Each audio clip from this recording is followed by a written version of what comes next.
E nós estamos recebendo hoje a prefeita de Presidente Venceslau, Bárbara Vilches, também candidata à reeleição no município nas eleições de 2024. Ela veio fazer a sua entrevista aqui no blog do Toninho e vai conversar com os nossos leitores. Primeiro, eu queria que a senhora se apresentasse. Sou Bárbara Medeiros Vilches, filha do Luiz Antônio e da Cristina, irmã do Lucas e da Bianca, casada com o Fábio, mãe do Francisco. Estou com 37 anos, sou formada em jornalismo, pós-graduada em fotografia. Atualmente estou prefeita da nossa cidade.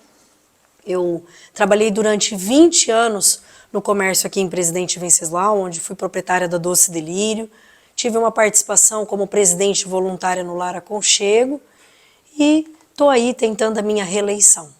E a senhora é a prefeita de Presidente Venceslau, mas eu gostaria de perguntar qual que é a sua principal preocupação com o Presidente Venceslau no momento? Hoje, Toninha, a minha principal preocupação é que Venceslau continue com uma gestão eficiente e que traga resultado à nossa população. Do que eu tenho andado pela rua e ouvido das pessoas, há muito tempo Venceslau não tinha um prefeito com tanta entrega, que se preocupasse tanto com honestidade e comprometimento. A prova disso é que quando eu peguei a prefeitura, muitas pessoas achou que a gente não daria conta, devido aos inúmeros problemas que a nossa cidade apresentava, e hoje a gente organizou a casa, não só financeiramente, quanto a gente fala tanto, mas também estruturalmente. Hoje a nossa prefeitura ela tem condição de execução e de executar. Um exemplo disso são as obras de galerias. Quando nós entramos, a nossa Secretaria de Obras não tinha condição quase nem de fazer uma sarjeta. Hoje a gente executou a obra de galeria lá no bairro Eldorado, na João Assad, uma obra gigante. Até os moradores falavam, será que essa equipe vai dar conta? E hoje eu vejo a prefeitura com essa condição. O DAI, uma secretaria que todo mundo dizia quebrada, falida, e não, hoje com uma frota totalmente renovada, 2 poços novos, bomba reserva, condição de fazer todas as modernizações necessárias que uma grande cidade tem. Então, a minha maior preocupação é a gente não perder essa gestão eficiente e esse modelo regional de uma política transparente e honesta. Além dessas obras citadas, a senhora acha que o Presidente Venceslau teve outras mudanças importantes desde que a senhora assumiu como prefeita? Olha, Toninho, eu não acho, eu tenho certeza.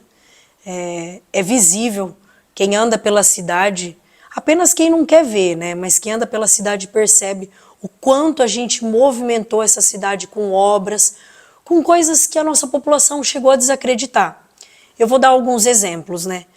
A Vila Luiza, Parque São Jorge, quando a gente caminhava lá na outra eleição, todo mundo falava daquele mau cheiro do esgoto. Quando a gente fez o orçamento participativo, a população sempre vinha muito agressiva, dizendo que aquilo já tinha sido promessa, que ninguém fazia. Hoje já não existe mais o cheiro de esgoto, porque foi executada uma obra. A farmácia municipal, quantas matérias saíram no blog sobre aquela tenda, sobre a situação dos pacientes. Hoje, Venceslau é a única cidade da região que tem um prédio adequado para uma farmácia municipal. Obras como alagamentos da Five, que a gente viu vídeos vexatórios naquela situação de alagamento, onde para quem estava fazendo o vídeo talvez era divertido, mas para as pessoas que estavam com sua casa tomada pela água, era muita tristeza.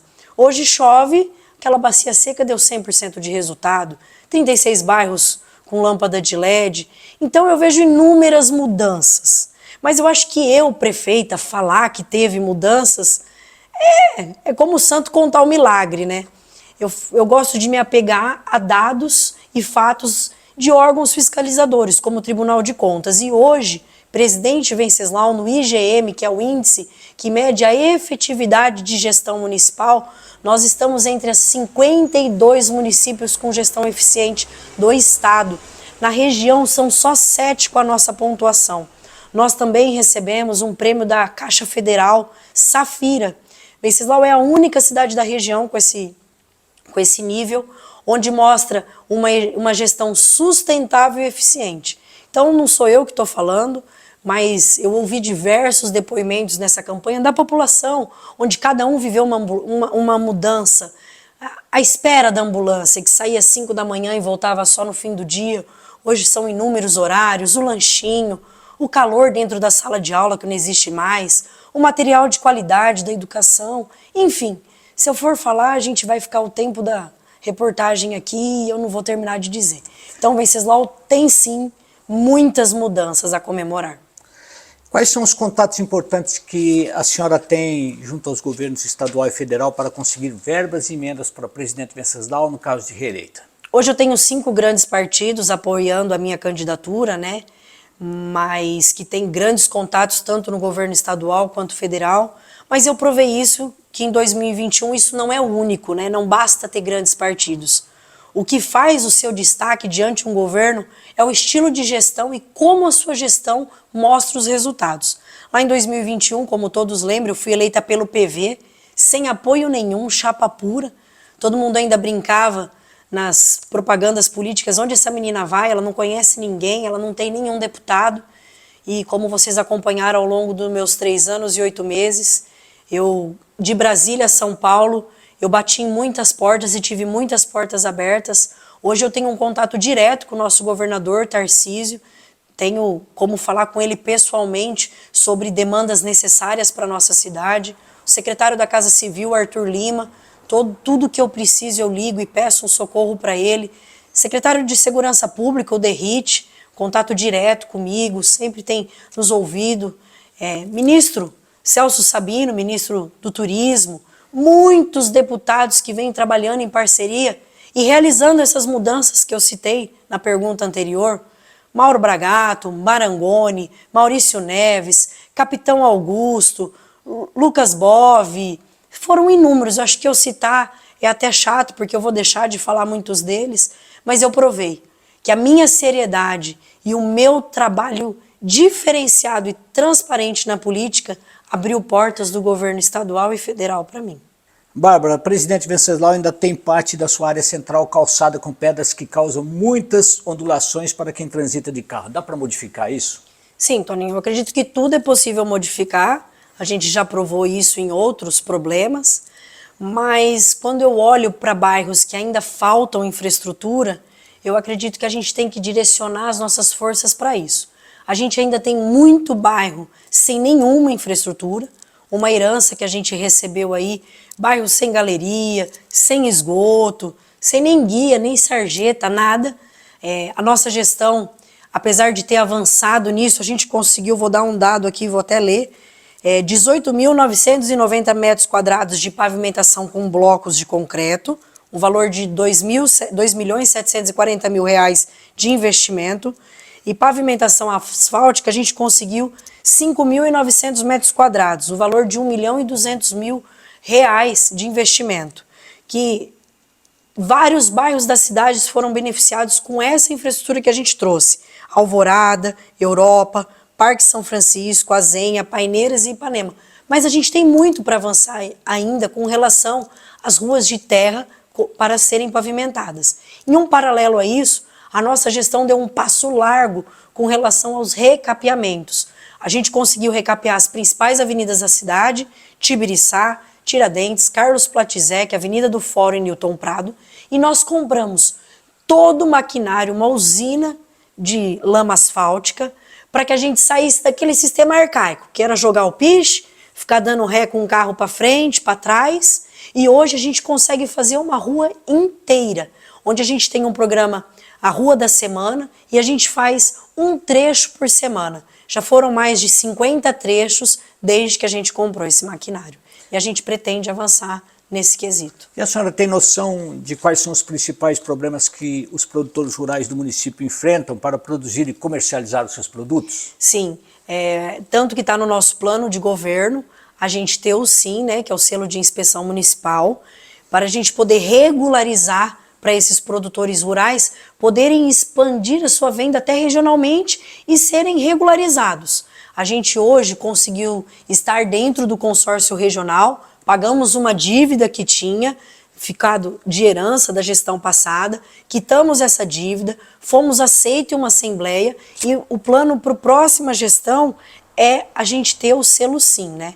E continuar dando manutenções às nossas estradas. Hoje, inclusive, eu posso citar, a gente foi no assentamento Tupã-Siretã, onde Eu fiquei muito feliz do reconhecimento do nosso trabalho. A gente está com uma equipe, quero já deixar aqui parabéns a toda a equipe dos servidores que estão trabalhando nas estradas rurais, tem feito um trabalho de excelência, onde a estrada ali da Primavera, da Tupã melhorou muito, tem feito até troca de solo em parceria com os produtores, que deixam a gente pegar a terra dos seus lotes e tem melhorado muito. E a nossa parceria com o Sindicato Rural, para os cursos de profissionalizantes, através do Senar, Senai, e a gente quer continuar esse trabalho. Qual a nota de eficiência que a senhora dá para a saúde em Presidente Venceslau? Não sou eu que vou dar a nota, tá? Como eu sempre falo, eu acho que a gente não pode trabalhar no achismo, porque a gente está numa campanha política, a gente tem que trabalhar com dados e fatos. E o Tribunal de Contas, através do IGM, deu uma nota B para a saúde de Presidente Venceslau. Em 2020, a gente era C+, e nós melhoramos e avançamos muito, foi para a nota B.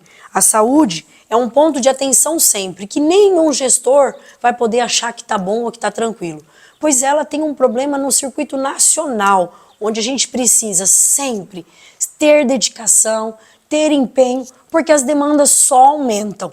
Pós-pandemia, então, onde muitas pessoas deixaram de usar o serviço particular e foram para o serviço público, essa demanda tem aumentado muito.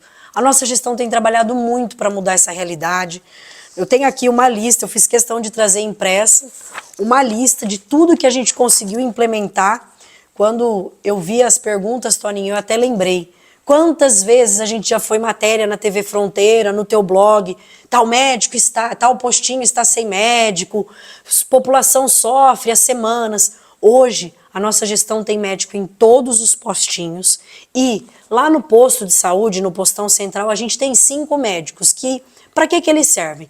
Para o atendimento das demandas espontâneas que surgem a mais nos postinhos, pois a gente trabalha dentro do SF com a regulamentação do Ministério Público, não é o que a prefeita ou que a secretária determina, a saúde ela tem uma regulamentação, tem uma lei, e esses 5 médicos, hoje eles conseguem substituir os médicos do postinho, porque ele tem direito a férias, a licença prêmio, a licença saúde, a tudo isso que a gente precisa não deixar a nossa população descoberta de atendimento. Nós tivemos aquisição de eletrocardiograma para todas as unidades, aparelho de inalação, autoclave, 20 veículos novos com seguro dessa frota, equipamentos e aparelhos para fisioterapia, educador físico, climatização das unidades, aquisição de mobiliário em geral, reforma de totens, reformas de diversos postinhos de saúde que chovia dentro em situação precária, e a gente sabe que tem que avançar nesse sentido. Hoje a gente tem médico de contratação de especialidade, neurologia, pediatria, psiquiatria e ginecologia, como inúmeras outras coisas. O atendimento lá na Five, que ajudou muito aquela população, construção da sede da Bonfim, do SF da Bonfim, um novo centro de saúde aqui no Maximino, ampliação da Vila Carme, a mudança da ambulância central, os novos horários do transporte que ajudou muito, o lanchinho que foi um impacto.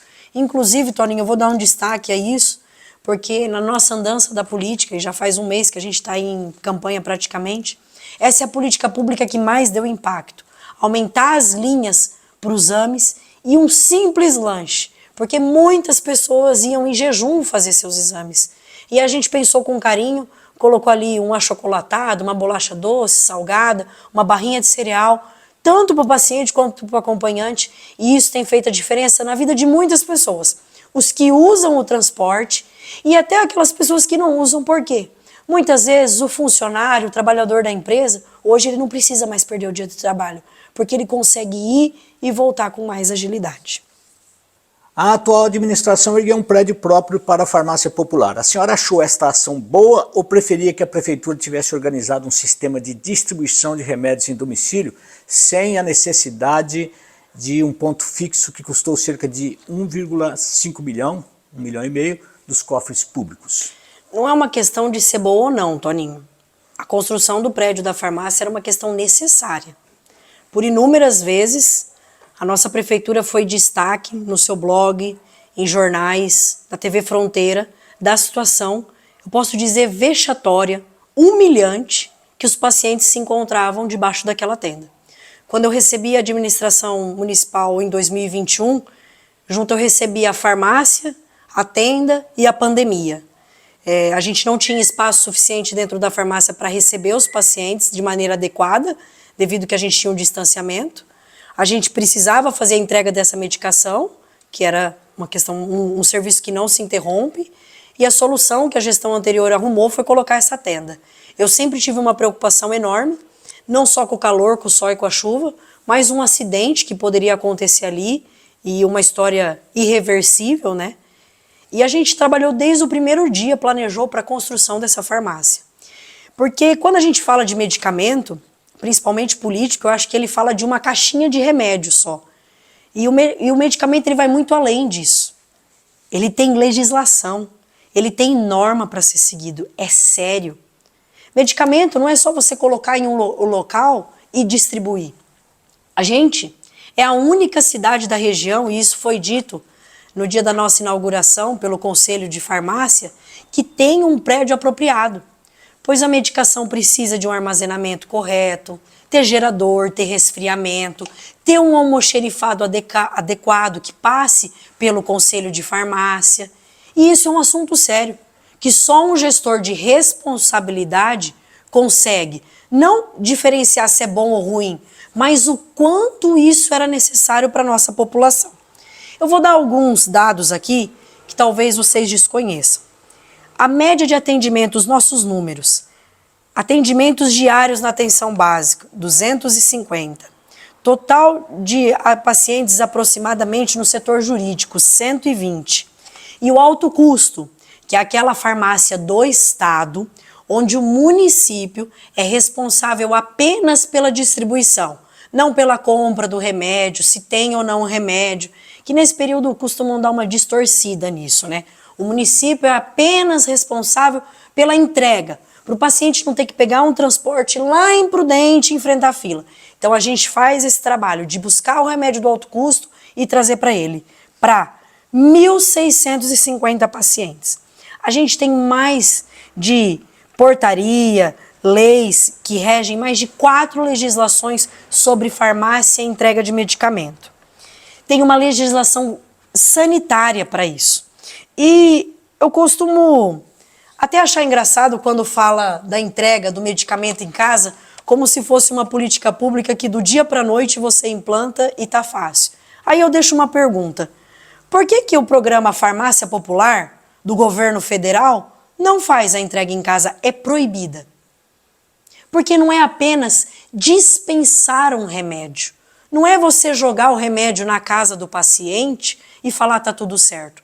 Você tem que ensinar ele a armazenar, como tomar aquele medicamento. A gente tem pacientes que têm doenças crônicas, hipertensão, diabetes e que demanda uma atenção farmacêutica, um atendimento assistencial farmacêutico. Então, eu vejo que muito mais que fazer política em cima da farmácia, os candidatos ou gestores precisam ter conhecimento. Eu não estudei farmácia, Toninho, mas eu sentei muito com a equipe da farmácia e conversei muito sobre isso. E elas podem testemunhar a diferença que fez esse investimento de 1,5 milhão de recursos próprios. Algo que a nossa população também testemunha.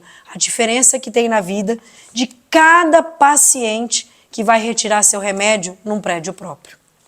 Na saúde, já tivemos 2 hospitais no passado. Hoje temos a Santa Casa e há a promessa de um AME que, embora com determinação judicial para sua instalação, não foi instalado, obrigando o povo a se deslocar para Dracena ou Presidente Prudente. Qual a solução para esse problema? Torinho, eu sempre tive muito cuidado de falar desse assunto, porque ele já foi usado politicamente lá atrás, trouxe uma expectativa muito grande na nossa população e uma frustração maior ainda. Então, eu vou deixar claro aqui, vou até olhar para a câmera, isso não é uma promessa da prefeita Bárbara, eu não preciso ser a mãe dessa história, mas como gestora da nossa cidade, eu tenho obrigação de lutar pelos interesses da nossa população, que tem o sonho de um AME. Mas a gente teve um procurador do estado, o Dr. Orivaldo, o qual eu tenho muito respeito e gratidão, porque fez a justiça valer quando foi decretado e retirado o decreto do nosso AME, uma ação governamental do governo do estado, ele entrou com uma ação civil pública contra o estado, obrigando essa instalação. E essa ação corre há anos. E o governador Tarcísio não recorreu a essa ação. Ele pediu mais prazo para essa instalação. Eu e a dona Lianir, nossa secretária de saúde, fomos até o governo do estado entender por que ele não recorreu e se ele tinha o desejo mesmo de implementar esse AME. Junto com o doutor Eleusis Paiva, nosso secretário de saúde, ele explicou que vai sim instalar o AME. O nosso projeto assistencial do AME já está no SEI, que é o Sistema Sem Papel do governo do estado, onde já definiu que o nosso AME será um AME misto, cirúrgico e ambulatorial. Eu estive, algumas semanas antes de começar a eleição, junto com o secretário da Casa Civil, Arthur Lima, ele fez até uma postagem em suas redes sociais, vocês podem entrar, Arthur Lima com H, e verificar, onde eu fui perguntar sobre essa aprovação no sistema que entrou e como que eram os próximos passos. Ele me disse que o projeto arquitetônico está sendo desenvolvido, mandamos todas as documentações do terreno que já tem doado e que o governo está fazendo o plano dessa construção. Então, faz o projeto arquitetônico, abre a licitação e vem para a construção. Não é uma promessa da prefeita Bárbara, essa é uma ação civil pública do procurador do estado contra o estado, onde a sentença será cumprida. Prefeita, o que a senhora pode falar para os jovens, também a questão do salário dos servidores e a educação em 3 minutos? Para os jovens eu posso falar que eu vou continuar essa prefeita batalhadora e lutadora, fazendo com que nossa cidade saia da mesmice e busque um progresso e um destaque regional. E dizer que eu preciso de vocês também, trabalhando junto comigo, buscando melhoria para nossa cidade, porque nem só do poder público a gente faz uma cidade melhor. Quanto ao servidor público, eu peço atenção a vocês, aos números, porque em período político é muito fácil falar e prometer. Vocês acham que eu também não queria ter resolvido a referência 4 e deixar o meu nome marcado na história de Venceslau? Mas eu trabalhei e dei passos largos com relação a isso. Um número que comprova isso são os 23,16% que eu dei de reajuste, comparado com a última gestão nos 4 anos, que deu 6,20%. Nós estamos trabalhando para resolver essa questão da referência 4. Isso não se resolve do dia para a noite. Não tem um tempo limite de 1, 2, 3 ou 6 meses, mas tem responsabilidade e comprometimento. Que é assim que eu tenho agido com o IPREVEM, com o futuro de vocês, e é assim que eu vou agir no meu segundo mandato, buscando trazer a solução. Mas a gente depende de orçamento, arrecadação, índices no tribunal. Não adianta o gestor fazer milagre em campanha e frustrar vocês e fazer vocês darem passos para trás. Na educação, eu tenho orgulho de dizer, eu dei passos largos no progresso, salas climatizadas, material de qualidade, lápis de cor Faber-Castell, mochila, tênis, TV 60 polegadas, notebook, Wi-Fi, monitoramento, merenda referência. E eu quero melhorar ainda mais, IDEB 7.2, e dizer que tudo que eu faço é dentro da lei. É fácil o candidato vir e dizer eu vou fazer, eu vou mudar. A gente precisa ter respaldo jurídico, a gente precisa ter responsabilidade. Venceslau tem muitos precatórios e dívidas da irresponsabilidade e da falta de comprometimento. E eu prometo continuar trabalhando por uma Venceslau melhor. Se apresente novamente para fechar a entrevista. Então eu sou a Bárbara, mãe, mulher, uma mulher trabalhadora, batalhadora, que vem dedicando a sua vida para mudar a história de Venceslau. E eu conto com você para a gente continuar o nosso trabalho. Dizem muito entre nova e velha política. Eu não digo isso. Eu digo que eu quero fazer uma política diferente. Hoje eu posso dizer que na região eu tenho um nome de destaque pela minha honestidade, transparência e pela minha coragem de fazer diferente do sistema político. Conto com você, conto com o seu apoio. Obrigada pelo carinho, pela acolhida. Tem sido uma campanha maravilhosa, onde o reconhecimento de vocês tem mostrado que tudo valeu a pena.